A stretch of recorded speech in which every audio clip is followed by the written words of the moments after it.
চাঁপাইনবাবগঞ্জের শিবগঞ্জ উপজেলার বিল ভাতিয়া জোরপূর্বক দখলের অভিযোগ এনে প্রতিবাদ জানিয়ে মানববন্ধন করেছেন দুর্গাপুর মৎস্যজীবী সমবায় সমিতির সদস্যরা। শনিবার 6 জুন কর্ণখালী ব্রিজ চত্বরে আয়োজিত মানববন্ধনে তারা অভিযোগ করেন, প্রভাবশালী একটি চক্র হামলা মামলা ও ভয়ভীতি দেখিয়ে বিলটি দখল করে মাছ আহরণে বাধা দিচ্ছে। বক্তারা জানান, কলমুগারা এলাকায় খালে অবৈধ বাঁধ নির্মাণের ফলে পানির স্বাভাবিক প্রবাহ বাধাগ্রস্ত হচ্ছে।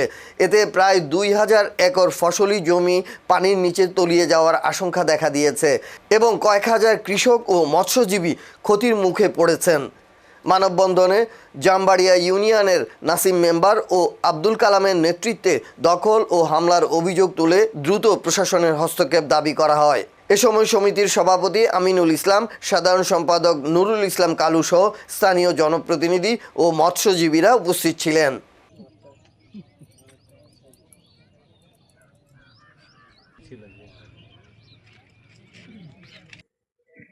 কারণ যে 6 বছর মেয়াদী উন্নয়ন প্রকল্পে দুর্গাপুর মৎস্যজীবী সমবায় সমিতিকে দেওয়া হয় সরকার ভূমি মন্ত্রণালয় থেকে।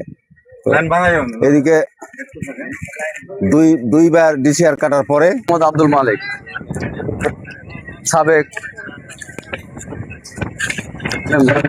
মেম্বার